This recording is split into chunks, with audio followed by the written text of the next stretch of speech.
Je suis chercheuse en sciences de l'éducation et en santé mentale. Mes axes de recherche sont focalisés sur qu'est-ce qu'on apprend tout au long et tout au large de la vie. Donc voir la vie comme un moment et des temps d'apprentissage.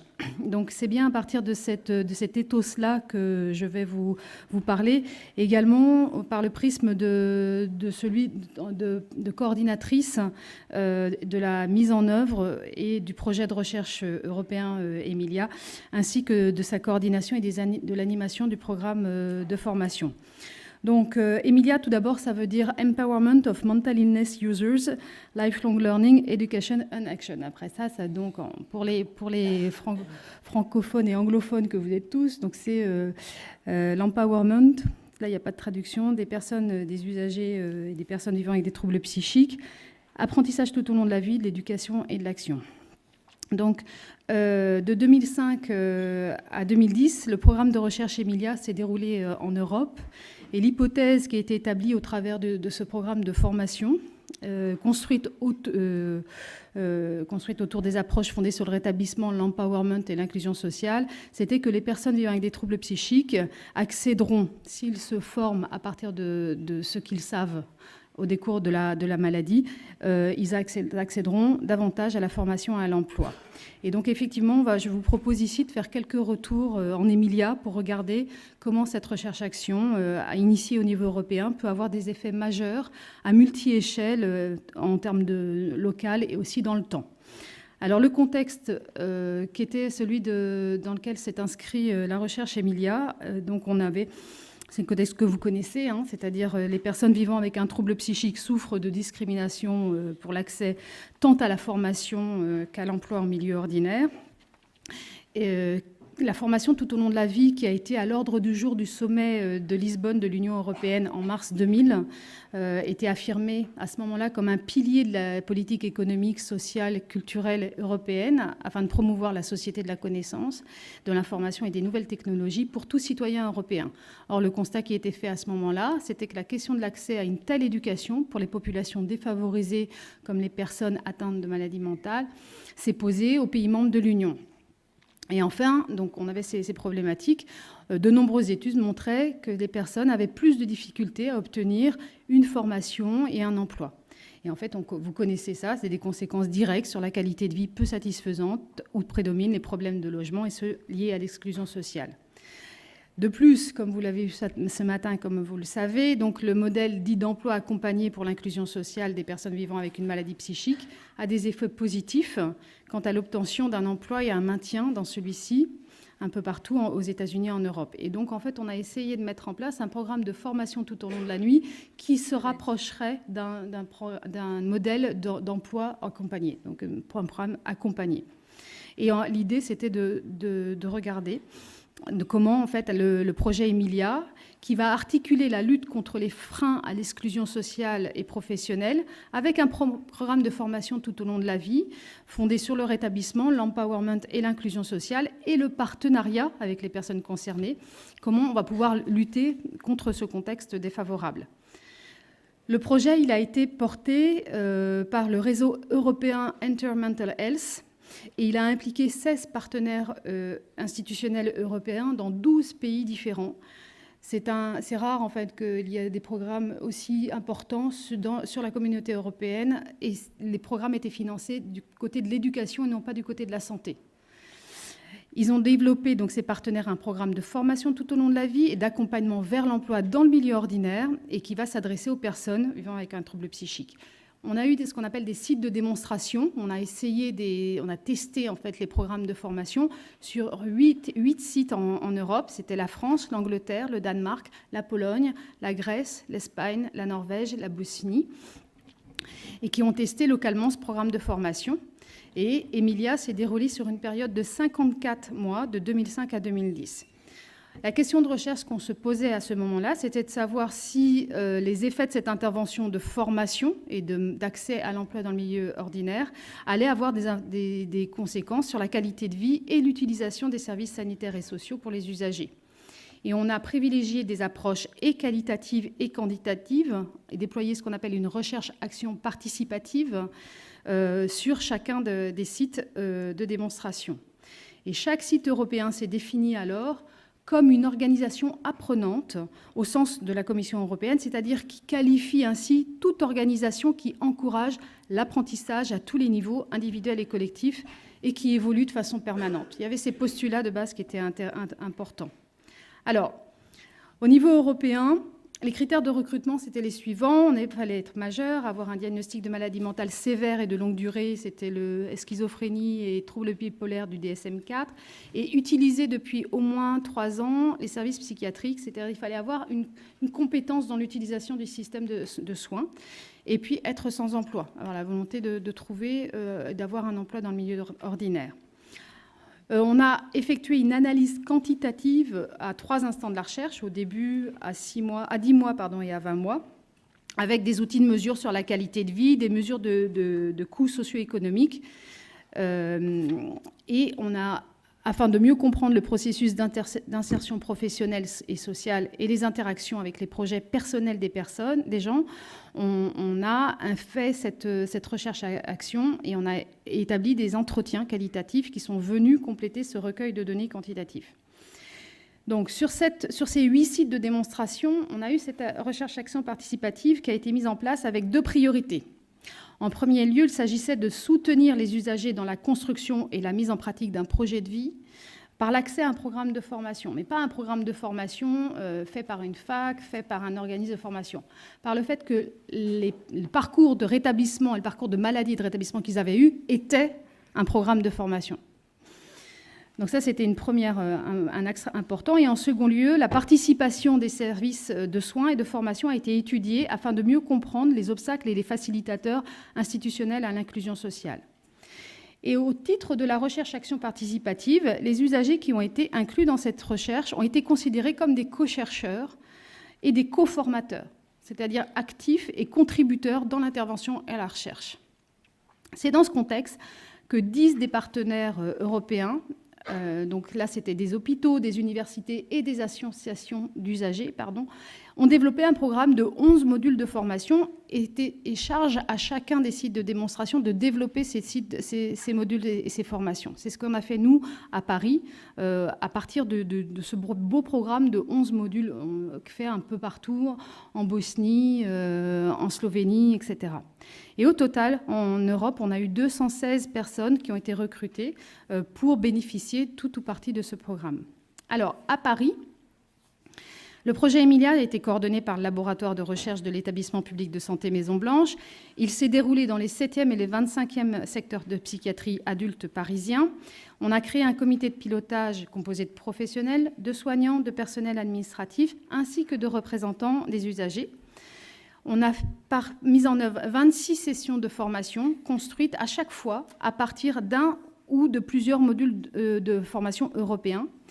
Et pour accompagner les personnes dans leur parcours ou leur volonté d'aller dans le milieu ordinaire et de trouver un emploi en milieu ordinaire, chaque usager était suivi par un référent parcours Emilia, comme on a l'idée du job coach, à travers son parcours d'emploi et de formation.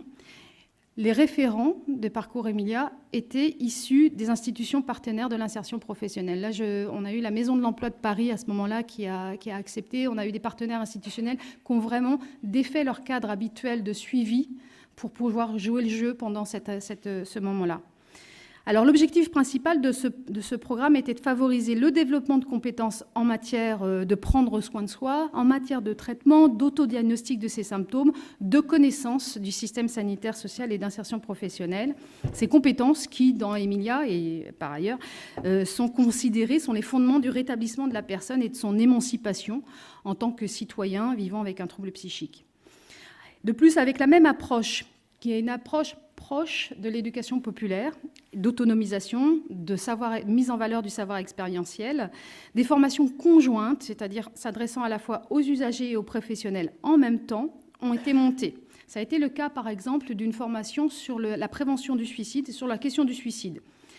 Et donc, l'idée développée dans cette approche formative consistait à donner des connaissances et des outils d'intervention à la fois aux professionnels et aux usagers dans des domaines qui leur sont pertinents et créer une culture commune. L'idée, c'était vraiment de défaire la culture descendante on a un soignant expert qui va donner une information sur la prévention du suicide à un usager ou qui va le faire de façon thérapeutique. Là, c'était de dire la question au milieu, c'est la prévention du suicide, ça nous concerne tous et on discute et on est chacun autour de la table avec nos visions propres et ce qu'on en pense. De plus, pour concrétiser davantage cette démarche d'empowerment en termes de capacité d'agir, non seulement sur soi, mais également sur la société, les usagers, les personnes se sont mis en situation d'apprentissage expérientiel afin de former des professionnels en dehors de la psychiatrie, mais susceptibles de recevoir des personnes vivant avec des troubles psychiques. À ce titre, et donc, il s'agissait de témoigner, d'échanger avec les professionnels afin de faire un travail sur les représentations sociales de la maladie mentale. Et on a effectué plus de 8 sessions d'une formation sensibilisation au handicap psychique, notamment, par exemple, auprès des professionnels des missions locales de Paris, avec des effets positifs sur leur représentation vis-à-vis des personnes handicapées qu'ils reçoivent. Et là, c'était des psychiatres, un psychiatre venait le matin et il y avait une présence d'un usager formateur qui était là. Et tout au long de l'après-midi, on parlait de l'expérience des personnes sur c'est quoi, moi, qu'est-ce que ça me fait à moi de venir lorsque j'ai un trouble psychique à la mission locale, comment ça se passe. Enfin, cette ingénierie de formation s'est fondée sur la démarche participative de Lewin, donc sur la recherche-action participative, afin de favoriser le pouvoir de décision, de contribution et de participation des usagers sur le parcours qu'ils pouvaient les suivre tout au long du projet. Chacune des étapes faisait l'objet d'une consultation et d'un choix avec les usagers. En termes de résultats, donc entre avril et décembre 2007, on a recruté à Paris 30 usagers, qui étaient suivis par les services psychiatriques et qui ont accepté de participer à cette recherche et à cette intervention, à cette démarche de formation. On peut dire en gros qu'on a eu 9 personnes qui ont trouvé un emploi en milieu ordinaire, 11 ont participé à des activités significatives dans le secteur de la santé mentale. Les opinions recueillies lors des évaluations des formations ont montré qu'Emilia a bien eu à Paris, et c'est vrai en Europe aussi, des effets positifs en termes de développement de l'empowerment et du rétablissement des personnes au niveau sociétal.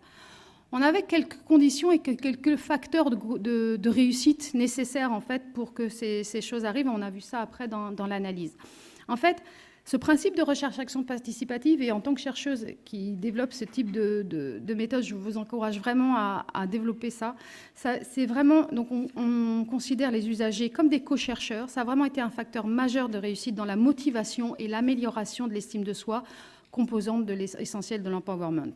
Exemple, un usager dit « C'est très innovant ce statut de co-chercheur. Je pense que si cela n'avait pas été la règle dès le début d'Emilia, je n'aurais pas adhéré à cette recherche-action. J'aurais abandonné comme beaucoup de choses à l'époque. » Le deuxième facteur qu'on peut noter, c'est la notion d'activité significative, c'est-à-dire les personnes ont une place et sont utiles à un endroit où elles ont envie d'être et elles sont amenées à remplir des fonctions nouvelles au sein de l'institution psychiatrique. Des personnes ont fait des enquêtes d'habitude réservées aux infirmiers de satisfaction dans les services. Là, c'était les participants au programme Emilia formés à la recherche qui ont fait ces entretiens.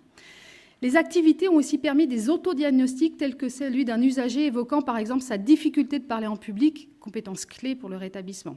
Il a dit « Les présentations ont toujours été difficiles pour moi. Le fait d'en avoir fait pour Emilia m'a beaucoup stressé, mais sûrement dans l'avenir, je m'en tirerai parti et avantage. » Enfin, des effets positifs ont été observés en termes de l'expérimentation auprès des soignants impliqués dans l'organisation apprenante. Et ça à 2 titres. Premièrement, ce dispositif d'organisation apprenante a permis de contrecarrer un des obstacles majeurs et connus, que vous connaissez, en termes d'inclusion sociale, c'est le cloisonnement, les difficultés pour les personnes et pour les institutions à travailler ensemble, et en voie de conséquence, leur manque de lisibilité.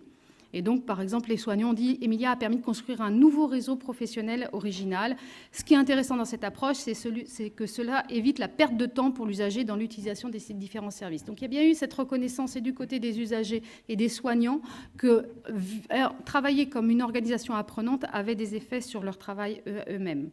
Et puis, le deuxième point sur ça, c'était l'idée de ces formations conjointes. Donc, les réactions ont été extrêmement positives, que ce soit de la part des usagers ou des soignants. ou même des formateurs qui, pour la première fois, faisaient ça. On a embarqué des gens qui étaient des psychiatres de l'ANI, des experts dans la prévention du suicide, à monter ce programme sur la prévention du suicide. Et c'était vraiment particulièrement intéressant. Et ça a été quelque chose, je pense, qui les a vraiment aidés dans leur façon de faire. Il reste 5 minutes. Alors... La posture participative, je vais vous dire ça, adoptée par les usagers, vue comme des co-chercheurs, des co-formateurs, a facilité leur implication dès le début de la construction des modules de formation et de la question de recherche. Dans Emilia, les personnes ont pu intégrer un ensemble de dispositifs leur donnant accès à des formations formelles, mais aussi à des formations non formelles. On est allé visiter la Cité des métiers, par exemple, et on leur a donné les moyens et on a formé les professionnels de la Cité des métiers pour recevoir des personnes vivant avec des troubles psychiques ou un handicap. Et puis aussi informel, il y a eu beaucoup de soutien entre pairs. Cette articulation a permis de dépasser de nombreux obstacles à l'apprentissage auxquels se trouvent confrontées les personnes vivant avec des troubles psychiques. Il s'agissait alors aussi de se déplacer du cadre classique des programmes d'éducation thérapeutique en psychiatrie d'alors, parce que c'est vrai que ça a évolué, et essentiellement en raison du fait que dans Emilia sont pris en compte les moments d'apprentissage, évidemment à l'intérieur de l'institution, mais aussi à l'extérieur de l'institution et à l'extérieur de l'hôpital.